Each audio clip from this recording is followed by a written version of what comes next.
Саламатсыздар, урматтуу Коом пресс сайтынын көрүүчүлөрү. Биз кайрадан цензурасыз маекти баштап отурабыз. Бүгүн цензурасы жок, эч кандай жаап жашыруусу жок сүйлөшө турган нерсе бул кыргыздарга. Ошол эле каада салты, үрп адаты, азыркы таптагы абалы ушул боюнча сөз кылмакчыбыз. Себеп дегенде азыр буга коомчулук токтолуп атат. Тагыраагы президенттин ушул зыйнатта, мындайча айтканда адам каза болуп аны жерге берүүдө, аш тойлордо чыгашаны азайтуу боюнча атайын чыгарган мыйзамы деп коелу. Ушунун алакасында, айланасында өйдө төмөндөр айтылып атат. Кээ бирлер буну динге такайт, кээ бирлери салтка такайт, кээ бирлери дагы бир башка бүгүнкү күндүн талабына такайт. Ошого байланыштуу чында эле кыргыздын салтында жерге берүүдө кандай аракеттер, каада салттар кармалган, кандай түшүнүктөр болгон, анан бүгүнкү күндө анын зарылчылыгы канчалык, ушул боюнча сүйлөшүү үчүн тарыхчы Молдокасымов Кыяз агайды чакырганбыз. Жогоруда айтылгандай эле бизге азыр түшүндүрмө берип кетсеңиз, мисалы адам каза болгондо биз сөзсүз түрдө карамал соебуз. Жылкы, уй, анан ага кошумчада койлор союлат, аны эсептебегенде дасторкон жайылып, бир жагынан өлүм болуп кайгырып атса, экинчи жагынан кадимкидей эле каада менен дасторкон жайылып, куда сөөп күткөндөй эле аракет кылабыз. Негизи ушул салт канчалык бизге сиңген нерсе, кийин эле чыкты. Кээ бирлер айтат, кийин пайда болгон нерсе, бул Манастын учурунда деле болгон эмес. Манас бул кыргыздын энциклопедиясы, анын ичинде ушундай мал союп баланчадай күткөн жок. Аш бар, бирок зыйнатка мындай убаракерчилик, ысырапкерчилик жок деп айтат. Кээ бирлер тескерисинче айтат. Бул боюнча кандай маалымат берип кете аласыз? Эми мен ушул тарыхта негизинен бизде кыргыздын каада салттары менен нарктары бул ислам дини менен жуурулушуп кеткен. Себеби көп нерсеге бири-бирине дал келип калат, кээ бирөөсү бири-бирине мындай тыюу жок. Көп ушундай бир тарыхта мен архивдик материалдар менен, тарыхый булактар менен отурганда белгилүү инсандар көз жумганда алыс жууктан көп адамдар келчү.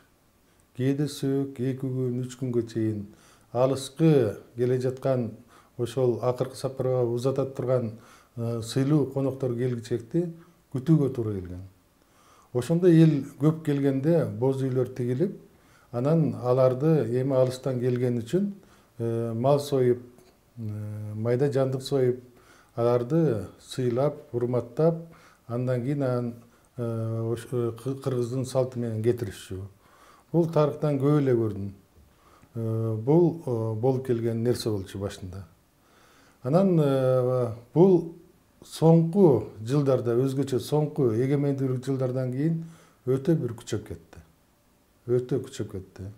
Себеби ошол акыркы сапарга узатар мезгилде кээ бир жерлерде эл көп келет, 2ден жылкы жетпей калат, 3-үчүсүн союш керек, 4-үчүсүн союш керек. Ар бир кудай өзү жетелеп келген жылкыларды кайра сойбосок болбойт деген нерсе улам кошулуп отуруп, ашыкча ысырапкорчулукка өтүп кеттик. Биз ушул ысырапкорчулук боюнча 2008 жылдан баштап 2010 жылга чейин, анда мен Кыргыз туусу гезитинде иштечүмүн. Ошол жерде өтө чоң бир талкуу болгон. Баш аягы бир 1000ден ашык ар кандай сунуштар, каттар келген. Ысырапкорчулуктан ошол мезгилде эле көп адамдар жададык деп ачык эле айтышкан. Себеби акыркы зыйнатка узатып аткан мезгилде элдин баардыгы кайгырып аткан мезгилде эми келген адамдарга кандай союз соебуз, аларды кандай узатабыз, арык чыгып калса кандай, семиз чыгып калса кандай, бирөө жетеби, экөө жетеби, бешөө жетеби деген ошондой бир маселе көбүрөөк көтөрүлүп кетип, өзүнчө эле той күткөндөй. Жанагы кайгырып аткан адамдын ой пикиринин баардыгы эми ошондой жылкыны каяктан табам, келген конокторду кандай узатыш керек, сөөктү койгондон дагы биринчи планга аларды кантип узатыш керек деген маселе көбүрөөк жаралып кетти. Эми бүгүнкү күндө мисалы жогоруда айтып атпайбызбы башында, жанагы алыстан атартып келгенде, мисалы чүйдө бирөө өтө турган болсо, ошол эле нарындан, көлдөн, таластан келген, балким тетиги өзгөндөн бери келишкен, анан алт менен келген болгон. Ошол шартта анан кийин жана өөлүктү кармоо 2-3 күн деп. Же болбосо жана антип баштап мал союу. Эми ал малдын зарылчылыгы дейли. Бүгүндө мисалы автомашинабыз бар. Мисалы Ошко бир күндө жетип барсаң болот. Же болбосо ошол эле келген жерден деле 5 сомго мисалы түнөк тапса болот. Жана мейманкана дегендей. Эми ушул шартта жанагынтип үстүнө мал союп, үйлөрдү тигип, када өзүнчө эле бир када кылып жүрүүнүн зарылчылыгы канчалык? Бүгүнкү күндө. Бүгүнкү күндө эми ысырапкорчулуктан баардыгы чарчаптыр. Ашыкча жанакындай жылкы союлса, көп жерде, ачыгын айтыш керек, көп жерде ошол жылкынын жарым эти талонго кетет. Сойгондор, ошол жердеги айланадагылар, эң жакын туугандарыңа чейин кээде ошондон эмнесин аямак элек алып кетебиз деп талап кеткен учурлар болду. Пакетке салып. 2ден 3төн чийки болгондо дагы. 2ден 3төн жылкы союлуп, ошол жерде бир жылкынын эти калбай калган учурлар дагы көп болот. Ошон үчүн ушул ысырапкорчулуктан аябай элдин көпчүлүгү чарчаптыр. Ушуну эртерээк эми башка мына кошуна биз менен чогуу жашап аткан элдер деле мал сойбой, жакшынакай эле сөөктү акыркы зыйнатын жасап атпайбы? Биз эмне себептен ошого өтсөк болбойт деген маселени азыр көпчүлүк эл ошого басым жасап калды. Бирок анткенибиз менен мынакей президент айтты. Бул ушундай болсун деп. Бирок коомчулук жарылып баштады. Анан кийин биз атабыздын салтын кылбай калабызбы? Анан буга чейин деле мисалы баарыбыз билебиз, ушу аксакалдарыбыз ит өлгөндө сүйлөп барып көмүп коесуңарбы? Анан арбак ыраазы болсун деген түшүнүктөр бар да. Ооба, баардыгыбыз тажадык, бирок баарыбыз эл эмне дейт менен кайра ошого барабыз да. Мисалы азыр макул колдоп аткан адамдар, ичинен колдоп атат да. Колдоп аткан адамдар Кудай сактасын, бирок башына ушул түшсө, айла жок барып туруп жылкыны карыз болсо да келип соёт да. Бул экинчи ошол элдин көз карашын кантип оңдойбуз? Эми буну оңдош оңой эле. Биз баягы талкууну уюштуруп аткан мезгилде ал мезгилдеги мамлекеттик катчынын деңгээлине чейин чыгып, атайын комиссия түзүлүп, ушул маселе 2010-жылы эле башталган. Андан кийин деле бул маселелер улам-улам көтөрүлүп атат. Кээ бир райондордо, айыл өкмөттөрүндө буну өзүнчө ысырапкорчулукка барбай эле, жакшынакай эле майда жандык сойдуруп, ошол үйдө бышырылбаса да кошуналарына бышырып, келген адамдарды, алыстан келген адамдарды узатып, айылдын элин силер тынч тургула, эч кандай силерге жок деген нерсе көп жерде болуп атат. Мисалы үчүн биз ошол талкууну уюштуруп аткан мезгилдерде ушундай бир Өзгөн районунан бир окуя болгон. Бир айылдын айыл өкмөтү мындан ары бодомал сойбойлу, жылкы сойбойлу десе, жанакы көпкөн бийлигине көпкөн, байлыгына көпкөн бирөө, мен эми атам ушундай, атамы узатып атсам, мен неге жылкы сойбойн деп туруп, эл менен эсептешпей, айылдын шартына көнбөй, жылкыны союп, бышырып койгондо, ошол жердеги элдердин баардыгы анда ошо жылкыны өзүң жадагы, сөөктү өзүң барып коюп ал деп туруп тарап кеткен.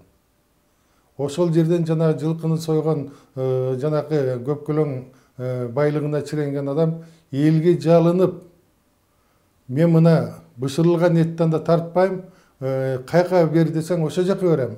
Дегенде медреселерге бер, турмушу аз камсыз болгон үй бүлөлөргө бер, балдар үйүнө бер, ошол жака бер дагы, бизге эч нерсе тартпасаң, анда биз кайра келебиз деп туруп, анан сөөктө ошондой болгон. Ошон үчүн көпчүлүк айылдарда, соңку мезгилдерде президенттин жарлыгына чейин эле ошол эрежелер килген. Мына мен өткөндө эле айылга барып келдим. Атамын бир тууган карындашы каза болуп, анан ошол жерге барсам, ошол жерде эч кандай бодомал сойбоптур. Болбосо баатыр эне, биздин эжебиз, балдардын колунан келет. Бир баласы ошол жерде имам болчу. Мен өзүм башында ушундай мал союп алсам, анда калган элдерге мен кантип айтам деп туруп, болгону 2 кой союлду, 1000ден ашык адам барды. Мына ошол жерден эле жакшынакай кылып эле сөөктү коюп, жакшынакай кылып эле узатып, эч ким жириктелет болгон жок. Бул бир эле ошо биздин эле айылда эмес, бул көптөгөн айыл жерлеринде азыр ушундай президенттин жарлыгына чейин эле эл өзү ошого барып атат. Эми ушул жерге келгенде мындай түшүнүк бар да, бул жана араб кулдар. Бар өзүңөр бар ошону кылып эле арабияңарда. Мисалы ошол имам айта турган болсо, имамды жеп кетет, анан имам айла жок барат. Баягы көпчүлүктө эми. Ал жогоруда сиз айткандай айылдар эмес, тескерисинче. Жылкы союлсун деген айылдарда. Анан барып имам барып жаназасын окуйт, өзүндөй тиешелүүсүн алат. Анан кайра молдо жаман болот. Бул бир жагы. Эми ар кайсы имам, ар кайсы айылдар кандай. Имамчылыкка токтоп эле коелу. Тескерисинче ошол динге такап, мындай болсун, тигиндей болсун, же молдокелер айта турган болсо, аны сен биздин салтты бузба. Диниңди тутсаң тут, биздин салтыбызба. Же болбосо динди катуураак айта турган болсо, түшүндүрөм деп баштасаң, ана арап болуп атышат. Бул биздин тарыхыбызда негизи жанагындай айтылуу баатырларды койгондо, же болбосо бий болобу, негизи өтө бир таанымал адамдарды койгондо, туш тараптан кудасы өп келгенде жанагындай болгон.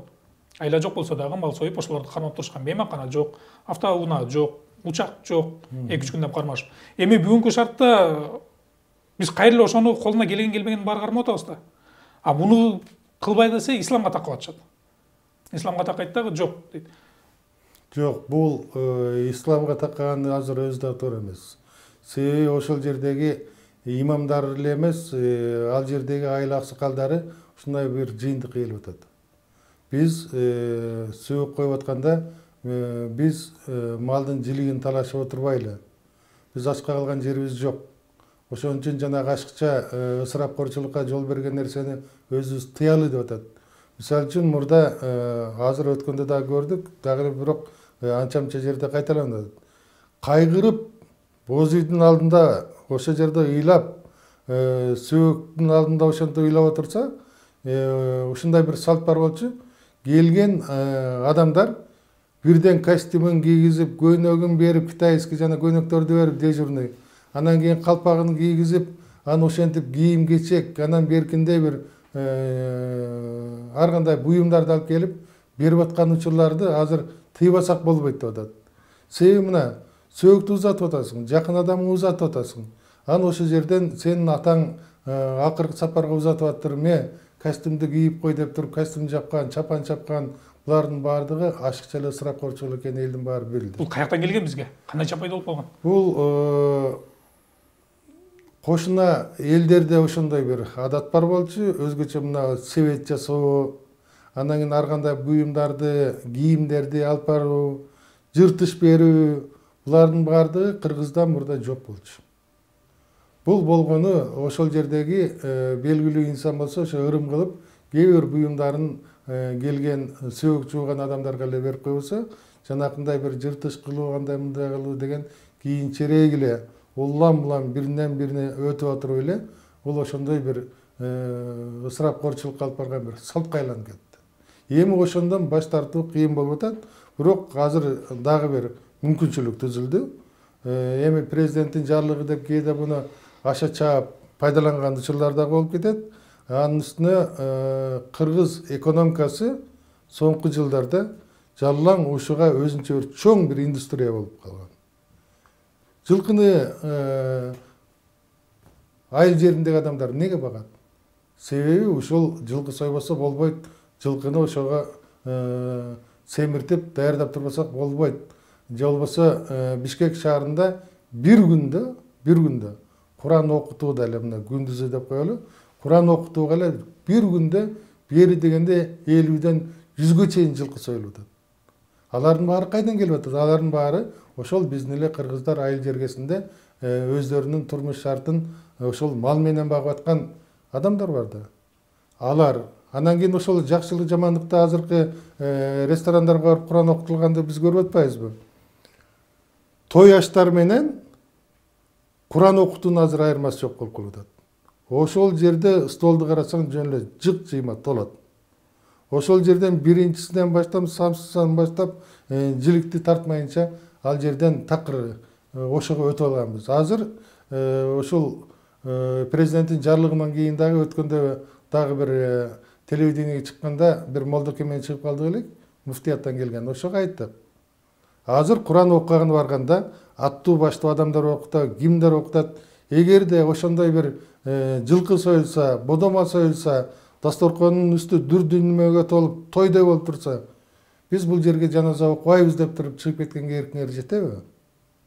Мына ошондой бир-эки жолу Куран окутулбай, силер барбай койсоңор, адамдар акырында тыйылат. Болбосо мына кээ бир азыр мына кээ бир райондордун салты бар. Мен мына Алайкуу өрөөнүн алалы Каракулжадан. Куран окутулган жерге кафеге, ресторанга борсок нан коюлат. Анан болду, келип туруп ошол жерден бир же эки кой союлат дагы.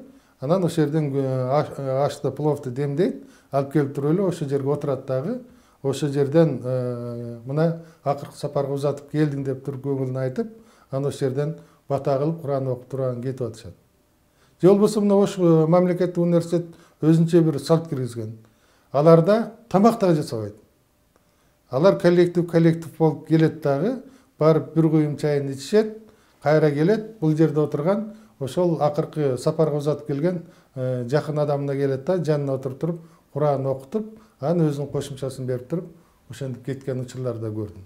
Демек, буну оңдосо болот экен. Президенттин указы жок эле, динни жанакындай араб кул деп, башкалар деп күнөөлөп отурбай эле, кыргыз өзү ысырапкорчулукка барбай, өзүбүздүн тапканыбызды башка бир жакшылыкка, бир инвестиция жумшайлы деп туруп, акырында ошого келсе болот экен. Биздин коом буга даярда ойлойсуз? Биздин коом уже даяр болуп калды. Анан бул маселени бүгүнкү күндө эми президенттин жарлыгында дагы ошол жерде жанакы муфтияттарга да тапшырма, ошондой бир силер дагы айта турган сөзүңөрдү айткыла деп бир пункт киргизилбедиби? Буну өтө диндештириш керек. Себеби буну жанакы диний аалымдар, же болбосо ошондой баягы Куран окуган баргандагы молдолор улам айта берсе, анда бул жерде азыр бизде теңирчилер деген да бар. Же болбосо тиги жерден ушул ислам динин мындай бир карама каршы жеригендер бар. Мына ошолордун ортосунда жанакындай кайма айтышуу, интернет сайттарда кайма айтышуу ошондон келип чыгып атат. Буну жакшынакай кылып эле түшүндүрүп, ошол адамды көзү тирүүсүндө сыйлагыла. Көзү тирүүсүндө жакшылап сыйлап албасаңар, андан өлгөндөн кийин ушинтип биз сый көргөзөбүз дегенге бул бир тыйын. Базардан жилик көтөрүп келбейт да, анан кийин көзөткөндөн жылкы союш керек болуп калат. Ачка отурган мезгилде же сыйлай турган учурда ошо сыйлай албайт дагы, анан кийин акыркы сапарга узаткандан кийин мына сый урматыбызды ошондо коебуз деген бул кыргыздын салтында дагы жок. Эми биз жогоруда тарыхты айтып атабыз. Негизи кыргыз тарыхы азыр кандай абалда? Мисалы биз билебиз, мисалы сиз баштаган бир топ ошо тарыхчы агайларыбыз, эжелерибиз мисалы архивтерди кыдырып, болгон жазууларды таап жазып чыгып атышат. Мисалы биз билбеген, укпай калган, айрым учурда бурмаланган тарыхтардын дагы азыр түп нускасын окуп атабыз. Ошол эле 20-кылымда алалы Советтер Союзу курулгандан берки, же болбосо ага чейин эле ошол эле ак падыша Кыргызстанды өзүнүн колониясына кайрыгандан бери ал жерде жазма тарыхтар бар да, булактар. Эми бизде азыр тарых десе мындай болуп калды, баардыгы кыргыз атадан тараган болуп баштайт. Ал эмес ким кое турган болсоң, Билл Гейтс менен Стив Джобсту дагы артын барып кыргыз атакайт. Баардык нерсени кыргызга такамай бар. Ошол эле Атила кыргыз, буга чейин казактар алып кетип калды, болбосо балким Чыңгызханды деле кыргыз кылмакпыз. Кыргыз кылып койгондар бар. Ооба, анан кийин ушул жерге келгенде мисалы тарых деле бул так илим да. Биз бир нерсени айтыш үчүн менин уруум баланча болгон, же болбосо менин атам түгүнчө болгон деш үчүн мен бир барак кагаз алып келишим керек. Мынакей далили. Менин атам ушундай киши болгон. Же болбосо менин 7-чи атам ушундай киши болгон деп. Ал эмес мисалы биз азыр 40-жылы согушка кеткен адамдарыбызды таппай калдык да. Анын өлгөндүгү жөнүндө документ жок. Же тирүүсү жөнүндө документ жок. Эми ушул шартка келгенде азыр кыргыз тарыхы кандай болуп атат, кандай изилденип атат? Анткени биздики көбүнчө кээде жанагы оозеги чыгармачылыкка окшошуп кетип атат тарыхтарыбызчы. Жарымы жалган, жарымы чын болупчу. Бизде эми тарыхты совет мезгилинде узак жыл жашаган мезгилде кыргыз тарыхы өтө эле мындай актактары көп болчу. Ошолорду жаңылап, жаңы бир тарыхты элге жеткирели деген максатта көп аракеттер болуп атат. Бирок ачыгын айтыш керек, тарыхты ушундай жакшылап изилдегиле, жаңы маалыматтарды таап туруп тарыхты байыткыла деп кошуна мамлекеттерде Кыргызстанда эгемендүүлүк доордон бери тарыхты изилдөөгө каражат бөлүнбөй келатат. Мына археологиялык изилдөөлөргө, архивдик изилдөөлөргө, биз археологиялык изилдөөлөрсүз, архивдик изилдөөлөрсүз биз тарыхтын актактарын, тарыхтын жаңы маалыматтарын таба албайбыз. Мына Кытай менен мурда 2200 жылдык деп мамлекеттүүлүктү өткөрүп аткан мезгилде, ошол Акаевдин мезгилинде бир кичине кадамдар жасалган. Кытайдан баягы каттар, айрым бир тарыхый документтер табылып, Кытайдагы биздин боордоштордун жардамы менен ошол архивтердеги маалыматтар аз да болсо кичинеден алынган. Бирок комплекстүү түрдө мына казак туугандарыбыздай комплекстүү түрдө мамлекет тарабынан каражат бөлүнүп, Кытайдын архиви, Алматанын архиви, Ташкенттики, Россияныкы, Түркияныкы, Ирандыкы, Араб өлкөлөрүнүкү бул жактан комплекстүү түрдө изилдөөгө каражат жок болгондуктан тарыхчылар азыр болгон аракетибизди жумшайбыз, бирок каражаты жок, каржалып калдык. Мына мисалы үчүн 19-жылы Кытайдан байыркы Кытай тарыхын изилдөө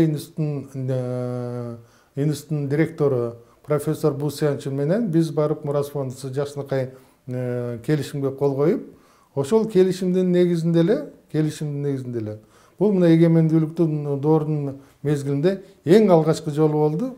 Ошол кол койгондон кийин 1 жылга жетпей Кытайдын архивтеринде, китепканаларында, музейлеринде сакталып турган Кытайдын маалыматтары боюнча кыргыздар 3000 жыл мурда Кытай хроникаларында жазылгандыгы жөнүндө Кытайдын белгилүү окумуштуусу профессор Ю Тайшан деген жакшынакай бир изилдөөсүн алып келди.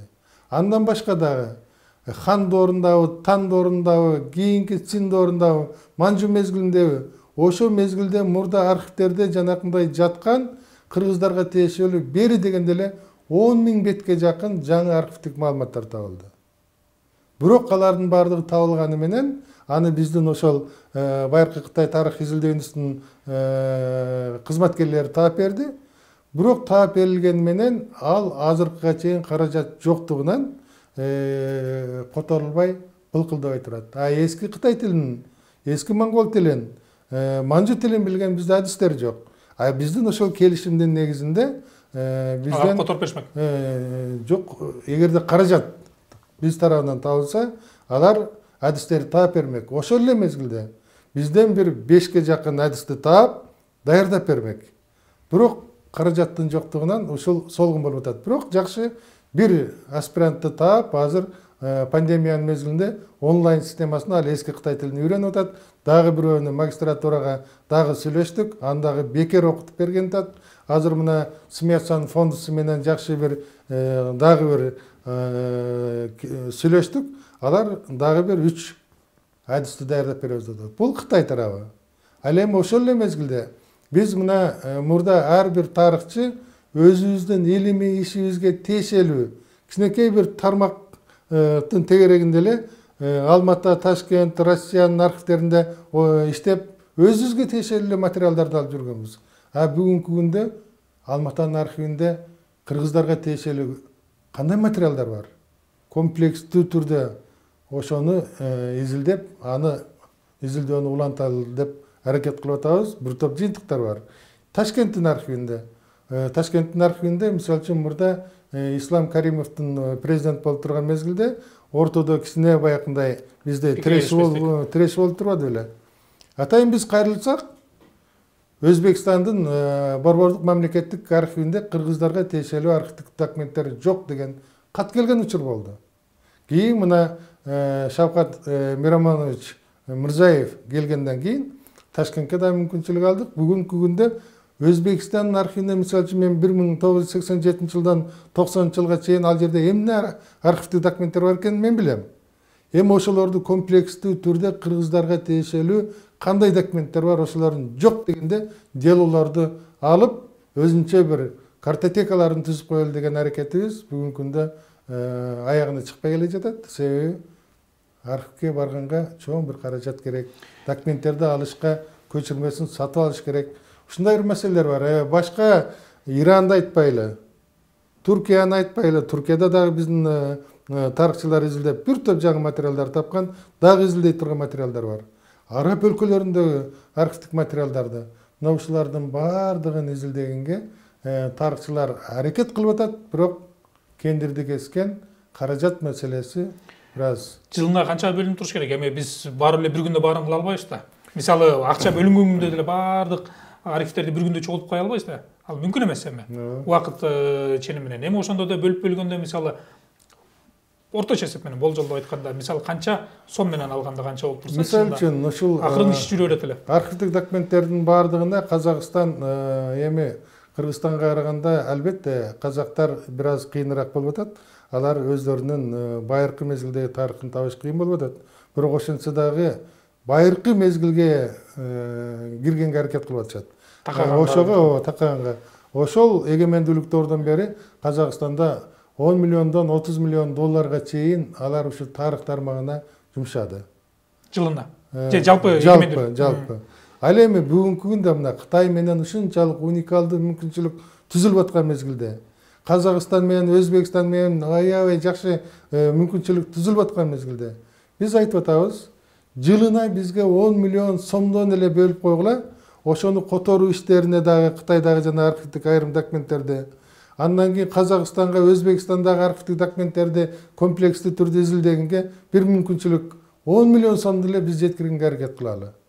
Эгерде андан башка дагы көбүрөөк болсо, дагы жакшы. Анда Кытайдагы жана табылган 10 000 бетке жакын архивдик документтердин баардыгын алып, котортуп, 1-2 жылдын ичинде бүтүрүп алалы.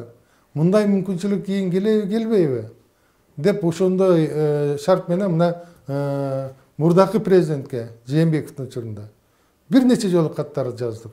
Андан кийин азыр мына Садыр Нуркожоевичке дагы кайрылып атабыз. Парламентте да өткөндө өзүңөр угуп калдыңар. Мына биздин Балбак деген мыкты депутатыбыз бар. Ал дагы жылына мына 7-10 миллион сомдон бөлүп туралычы. Тарых изилдегенге Молда Касымовго бир каражат карайлычы деп парламенттен бул маселени көтөрүп чыкты. Бизге 10 миллион сомду эле ошо Мурас фондусуна которуп койсо, берип койсо, ошонун ичинде айрым бир археологиялык изилдөөлөр дагы жүргүзгөнгө мүмкүнчүлүгүбүз жетет. Бул чоң деле акча эмес кыргыздар үчүнчү. Садыр Нуркожоевич кайрылдык элек бөлөм деди, анча-мынча бөлүп атат, бирок 3 жылдан берки биздин жанакы маянасыз отурган офисибиз, башка нерселерге ал бөлгөн акчасы зорго жапты дагы.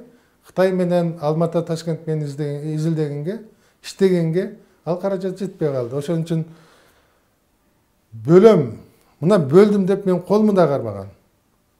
Бөлүндүм. Болду, акчаны ала бериңиз деп. Бирок ошол бөлдүм деген акчасын бүгүнкү күндө колго ала элекпиз. Эгерде бизге 10 миллион сомдон эле, эгерде көбүрөөк болсо 15 миллиондон эле бөлсүн, сомдон. Биз 2 жылда, 3 жылда жыйынтыгын чыгарып туруп, мына булардын баарын бүттүк. Биздин ишибиз бүттү. Мурас фондусун эгерде кааласаңар иштеткиле, кааласаңар жаап койгула. Мына жыйнак, мына китеп, мына деп туруп, Кытай тарыхчылары бизди күтүп аткан мезгилде биз аларга, алар бизди шаштырып атат. Качан деп. Качан алып кетесиңер дейт, биз болсо бара албай атабыз. Биз болсо ошону жасай албай атабыз, табылган материалдарды таба албай атабыз. Жарым жылдын ичинде 2200 жылдан 3000 жылга тарыхыбыз тереңдеди. 10 миллион сом жок, биз демек 800 жылдык тарыхыбызды жоготуп атабыз да. 800 жылдык тарыхты алар таап берип атат. Бирок ошолордун тапкан материалдарын дагы тереңдеп туруп, котортуп, даяр кылып жыйнактарды чыгарганга биз отуруп калдык. Демек 100 жылга миллион сомдон боло турган болсо, биз 800 жоголуп кеткен 800 жылдык тарыхыбызды алып чыгат экенбиз. Эми мына бир 3 жылга эле бир 10 миллион сомдон берип койсун, анан ошондой мезгилде архивдик документтерди тарыхчылар таап, архивдик документтердин негизинде тарыхты тактап берели деп атабыз. Архивдик документтер менен иштебей, божомол менен фолк история деп коебуз. Тарыхты жанакындай бурмалаган, тарыхты өзүң айткандай кимди гана кылгысы келбеген ошондой бир изилдөөчүлөрбүз деп өздөрүн эсептеген тарыхчылар чыкты. Демек алар ушундай шартты пайдаланып, ар кандай кыргызды 7000 жыл, кыргызды эң адам атадан кийин эле кыргыз болгон деген жанакындай баягы фолк историясын элге сунуш кылып атат. Эл кимге ишенерин билбей калды. Азыр эми жанакындай бир китептер чыгып атат. Карап отурсаң, ага эч ким көзөмөлдө кыла албайт. Карап отурсаң жөн эле таң каласың. Эгерде биз ошондой тарых менен элибизди сугара берсек, эртең биз элибизди маңкурт кылып алабыз. Тескерисинче. Мисалы биз мындай экенбиз да, жакшы калыпка кызыгат экенбиз. Кабыл алганга жеңил экен да. Анткени өзүңдүн баягы ички дүйнөңдү мындай айтканда тойгузуп атасың да. ой сен жакшы деп мактай берсе эң артында өзүң жакшы экениңе ишенип кетесиң да. Эми мисалы жанагы нерселер ушул болуп атат да. Сүйлөшө келсең эле кыргыз мыкты макул. Мен эми тарыхчы айта турган болсом мен макул болойм. Ал үчүн мага бир баракка далилиң керек. Болбосо жок деп андан баш тарта турган болсоң, сен айтмакчы тескерисинче бизди маңкурт кылат экен. Мынакей сен орусташып кеттиң, сен батышташып кеттиң, сен арабташып кеттиң. Бирок менин улуттук көз карашым, илимий көз карашым, мен мисалы илимпоз болбосом дагы ошол илимпоздор табып берген нерсеге ишенишим керек да. Ушунун баары жокко чыгып атат. Жокко чыгармак түгүл, жанакы жаңы табылган материалдарга шек жаратып атат. Мисалы үчүн мына Кытайдын байыркы тарыхын изилдеген, өмүр бою Кытайдын архивдик документтери менен иштеген профессор Ю Тайшан 80 жаштагы эң мыкты тарыхчынын 3000 жылдык тарыхты бизге жазып, изилдеп берген материалдарын бул жерде өмүр архивде отурбагандар муну дагы ойлонуш керек. Бул дагы чынбы калпы текшериш керек. Аны деле бир адам жазып койду. Ой, Ю Тайшан эми ушунду жазып койсо ишене беребиз деп отурган тарыхчылар чыгып атат. Башканы коелу. Алар менен сиздин мамилеңиз бар да, эми баары сөз коом кичинекей элебиз да. Ооба. Анан алар менен сүйлөшкөн бет маңдай отурганда кандай сөздөр болот? Мисалы ошол эле саясатчылар бири-бири менен отурганда балким трибунадан мушташып кетип мындай чыкканда чай иче беришет, же тескерисинче трибунадан бири-бирин колдоп мындай чыкканда ит мышык болуп ырылдаша берет да. Эми тарыхчылардын ортосунда мамиле кандай? Ушул илимий негизде иштеген жана ошондой эле жанагы фольклордук негизде жарма жалган жармы чын болуп иштеп аткан тарыхчылардын ортосунда мамиле кандай?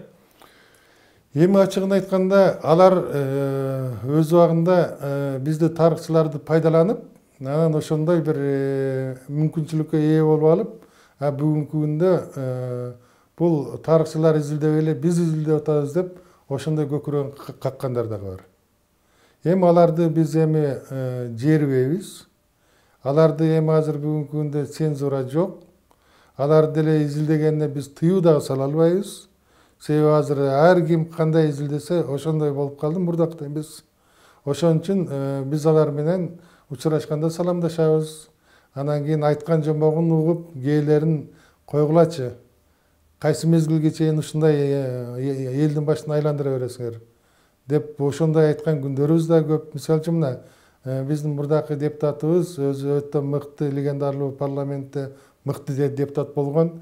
Бүгүнкү күндө керек болсо кыргыз аскери эгемендүү мамлекеттин өзүнүн аскери болуш керек деген идеяларды көтөрүп чыккан Бегиш Аматов бүгүнкү күндө мына Чыңгызханды кыргыз кылып койду. Кыргыздын дагы болгондо дагы Чыңгызхан бул баргы уруусунан чыккан деп туруп, уруусу дагы бул баргы уруусунан деп туруп алардан бери бүт айтты. Биз менен менин илимий ачылышымы тарыхчылар неге таанып айтасыңар деп бизге келип ошондой бир катуу таарынычтарын да көп айтып келип атат. Анан Тибетке барып, өңү кыргызга окшош экен, кел сүрөткө түшө коелу, мен кыргызды таптым дегендер чыгып атат. Андан башка дагы божомол менен чыгып атат. Анан албетте бүгүнкү күндө жана ДНК боюнча изилдеген дагы жаңы багыт чыкпадыбы? Эми бул ДНКнын дагы келечеги кең. ДНК менен изилдегенде көп нерселер ошол кыргызга тиешелүү болуп аткандыгы ДНК боюнча. Буну мына Кубаныч Чороев деген биздин жана экономист инибиз ошо ДНК боюнча бир топ иштер жасап атат. Бул бүгүнкү күндө жалпы коомчулукка алынбаганы менен балким бунун келечеги кыргыз тарыхы үчүн өтө керек. Бүгүнкү күндүн талаптар, бүгүнкү күндүн техникасы, инновациялык жолдор менен демек баягы биздин тарыхыбызды ата бабабызды деп коелу тактап атыптыр. Эми салыштырып алып көрсөк, мурдагы ошол эле эгемендүүлүктү алгандан беркини эсептейли, ага чейинкилерди эми айта албайбыз. Анткени мүмкүнчүлүк деле болгон эмес. Эгемендүүлүк алгандан баштап мынакей 2022-жылда жашап атабыз. Жана псевдо тарыхчылар деп коелу. Эми тырмакчанын ичинде ошол псевдо тарыхчылардын саны көбөйүп атабы, азайып атабы, аларды ээрчигендер көппү, азбы? Себеп дегенде буну сураганым, биз илимий багытка көбүрөөк кетип баратабызбы, же псевдолукка көбүрөөк кетип баратабызбы? Мисалы мурда билебиз, мисалы ошол эле 90-жылдары жаңы башталган бул нерсе. Азыр бир топ болуп калды. Бирок кийинки учурларда балким кайра баштап баратабызбы? Же болбосо дагы деле кайра ишенгенибиз көбүрөкпү? Мисалы эл арасында алардын жолун жолдоп ишенип кеткендер көбүрөөк болуп атабы? Эми эл арасында ар кандай болот экен. Бардыгынын эле баягы тарыхый сабаттуулугу өтө жогору эмес. Эл канчалык баягы тереңдетилген, канчалык байыркы кылган, жанакындай бир жомок аралашкан тарыхты айта берсе, эл алар деле ээрчип кете берет экен. Кээ бир учурларда профессионал архивдик документтер менен иштеген тарыхчыларга ишенбей, эл аларга да ишенип кетип атат. Демек, бул баягы элдин пикирин тескери жакка буруп атканда, алардын дагы бүгүнкү күндө барган сайын күчөп бара жатканында мойнубузга алышыбыз керек. Ошол эле учурда биз баягы буга чейин эле кыргыздын тарыхын изилдеп берген мына Бартолттун ишин андан ары ошол багытта бир жаңы багытта уланта тургандагы чоң иштерди биз да жасашыбыз керек. Соңку мезгилдерде мына эски Кытай тили боюнча, араб тили боюнча, Иран, фарс тилдери боюнча, эски монгол тилдери боюнча ошондой бир багытка фанат болуп билимге барам дегендер барган сайын азайып атат. Кээде таң каласың, 19-кылым, 20-кылымдагы тарыхты жазган мезгилде кээде архивде отурбай өздөрүнүн илимий диссертацияларын коргогон учурлар да болуп атат. Ошон үчүн бүгүнкү күндө биз тарыхка өтө мындай бир олуттуу көңүл бурушубуз керек. Буну келечекте бир мамлекеттик бул чоң идеологияда, ошол чоң идеологияда биз албетте тарыхты дагы экинчи планга койбошубуз керек. Бүгүнкү күндө мамлекет, мисалы үчүн мына Кытай тарых изилдөө институтунун директору профессор Бу Сянчунду ар бир 3 айда Кытай Эл Республикасынын төрагасы чакырып, ал менен кадимгидей көп маалыматтарды алып, кеңешип тургандыгын мен Пекинге барганда өз оозунан уктум. Мына тарыхка алар өтө бир олуттуу маселе жасашат. Тарыхты бурмалагандарга Кытайда өтө катуу мамиле жасашат. Бизде мүмкүн ошол. Бизде эми мына азыркы демократиялык заманда, цензура жок заманда ал мүмкүн эмес. Азыр ким кааласа ошол тарыхын жазып, ким кааласа ошол эмгегин жазып, басмаларга барып, эркин чыгарып, ошол китеп менен жеңил желпи тарых китептери менен бизнес кылгандар да бар. Анан ошол эле мезгилде бүгүнкү күндө биз тарыхый ой жүгүртүүбүздү, тарыхка болгон сыймыктануубузду күчөтүшүбүз керек. Мисалы үчүн мына мындан 1862-жылы Радлов жазып атат. Кыргыздар менен тең бир мезгилде бир доордо жашаган элдердин арасынан жалгыз кыргыз деген аталыш дагы эл бүгүн жашап атат деп. Ошол эле академик Бартолт жазып атат. Борбордук Азиядагы эң байыркы калк бул кыргыздар деп. Биз мурдакы мына 14-17 жылдары бир жакшы бир самалыкты баштаганбыз. Алтай цивилизациясы деген чоң симпозиумдарды, эл аралык форумдарды Бишкекте өткөрүп. Ошону өткөрүп, ошол мезгилде президент демилгечи болуп, анан ошону бүтүндөй дүйнөдөгү окумуштуулардын баарын чакырып келип, Алтай цивилизациясынын башатында кыргыздар турган деген идеяны кадимгидей окумуштуулардын көпчүлүгү колдоп чыгышкан. Алган эмес, буга башында Россиянын президенти Владимир Путин дагы мындай кабыл албай каршы болуп жүрүп, акырында өзүнүн интервьюсунда да айтып атпайбы? Бизде Алтай цивилизациясы деген эң байыркы цивилизация бар. Анын башатында кыргыздар турат деп туруп өзүнүн интервьюсунда айтып атат. Демек биз ошондой бир багыттагы, бул өтө бир олуттуу тарых илиминдеги олуттуу багыт, ошондой багыттарды биз тереңирээк дагы улам-улам бир чети пропаганда кылып, экинчи чети мектептерде жана жадатма тарыхты, жогорку окуу жайларында эптеп гос экзамен үчүн эмес, адамды сыймыктандырган, тарыхка болгон ушундай бир кызыгууну ойготкон, ошондой бир сыймыктуу инсандар менен, окуялар менен, ошондой бир жакшынакай бир адамдар мындай бир шыгала турган тарыхты биз тереңирээк үйрөтүшүбүз керек. Мисалы үчүн мына 840-жылы Кыргыз улуу дөөлөтү курулуп атат. Кыргыз улуу дөөлөтү курулган мезгилде 840-жылы бир мезгилде кыргыздар 200 миңге чейин аскер чыгара алышкан. Ошол мезгилде Кытайдын императорлору кыргыздардан жардам сураган учурлар да болгон. Ошол мезгилде Кытайдын императорлору бул кыргыз деген улуу империяны курган эли ким бул? Кайдан ушундай империяны куруп атат? Анын сыры эмнеде жатат? Изилдегилечи деп туруп, бүтүндөй жанагы изилдөөчүлөрдүн кыргыздардын арасына жиберген.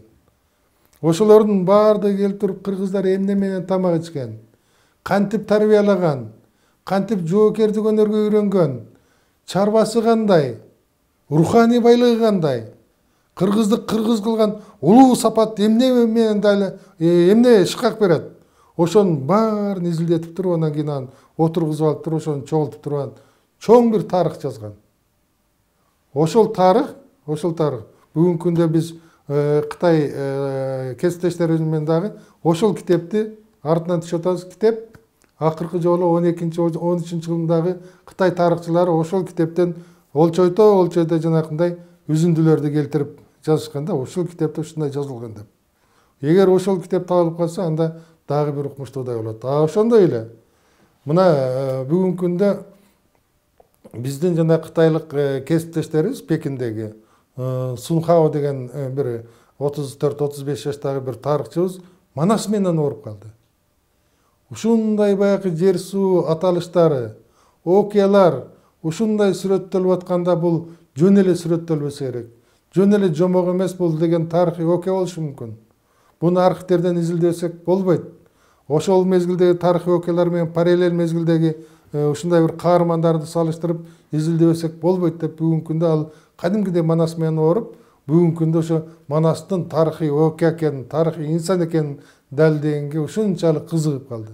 Эгер ишке ашпай турган болсо, Манастын прототипин деле таанып калышыбыз мүмкүн. Эгерде чыныгы архивтерден ошондой маалыматтар, чыныгы архивдик документтер чыгып калса, анда бир мезгилде жанакы Троя шаары бул деген жомок, бул жөн эле изилдөө убара болбогула деп жүргөндө белгилүү археолог Шлиман келип туруп, ошол Троянын кадимкидей өрттөнүп, жанакындай кыйраган шаар экенин аныктап чыкканда гана тиги Одиссея менен Илиадага ошолорго эл ишенип атпайбы? Тарыхый окуя болгон экен.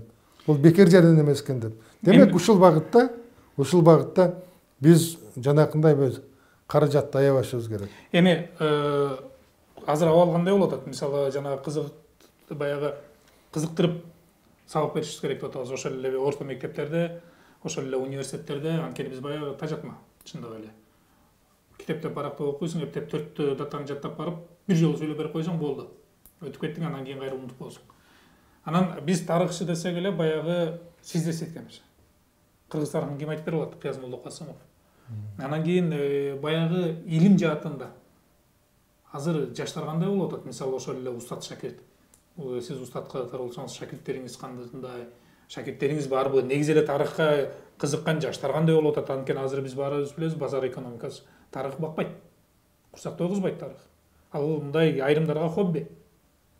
Ушул шартта кандай болуп атат? Методика, мисалы тарыхты үйрөтүү методикасы мектептерде, окуу жайларда жаш тарыхчылар аны даярдоо же кызыккандардын шартын түзүп берүү жок дегенде архивге киргенге акчасын төлөбөй эле койсун, болгону мисалы мен архивге киргизбейт.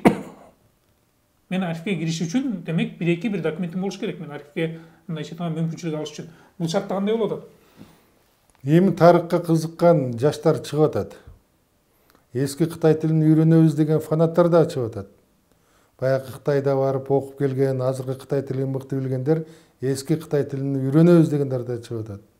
Анан бир тарыхты терең изилдесек, архивтерге биз дагы отурсак деген жаштар да бар. Мисалы үчүн мен мына Казакстандагы архивдик документтер, Казакстанда кандай архивдик документтер сакталарын, Өзбекстанда кандай архивдик документтер бар экендигин баардыгын эми алаканга салгандай билем да.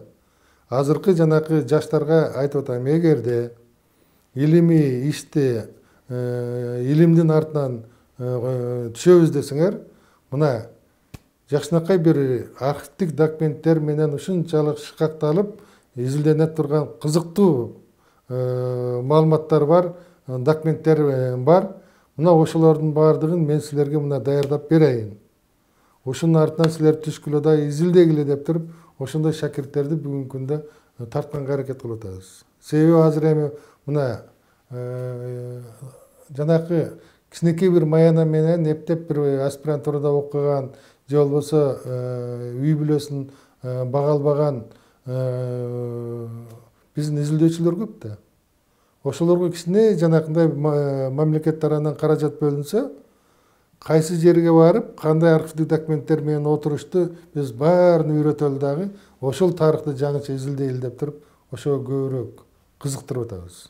Анан жанакы мен жана айтып кетпедимби, өткөндө биз тарых факультетине дагы бир жыйын болгондо ал жерде да маселени козгодум. Мурас фондусу анын дагы атайын бир конференциядагы кыргыз тарыхын изилдөө методологиясы боюнча бир Арабаев университети менен чогуу бир конференцияны уюштурганда дагы айтканбыз. Биз бүгүнкү күндө кызыктуу, жандуу тарыхты мектеп окуучуларына, жогорку окуу жайларына окуталы.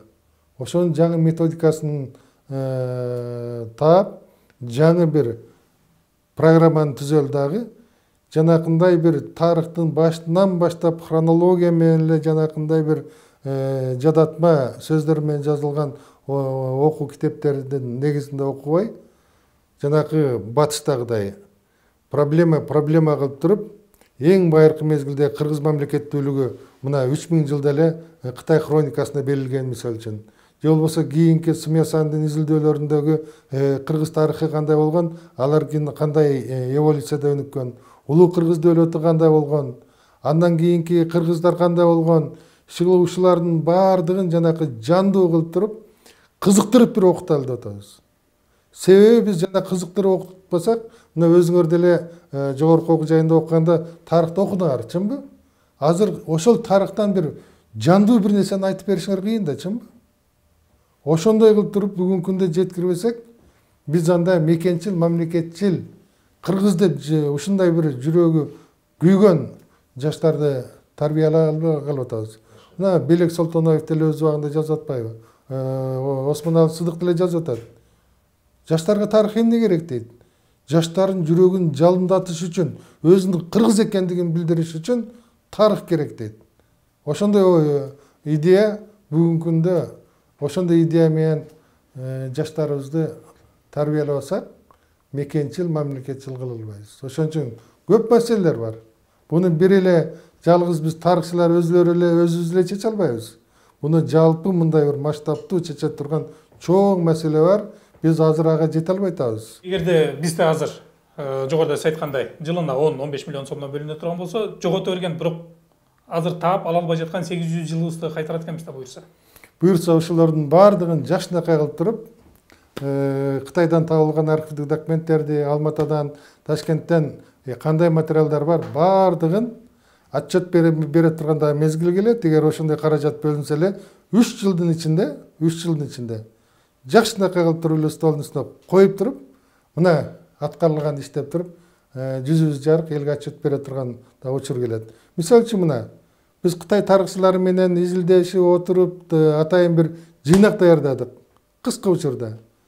2019 жылы бул жака жанакы чоң саммиттин жыйыны болгондо Кытай Эл Республикасынын КНРдин башчысы, төрагасы Си Цзиньпин келгенде, ошол мезгилде биздин президент Жээнбековго биз ошол даярдалган эски Кытай тилиндеги жыйнакты бердик, тапшырдык.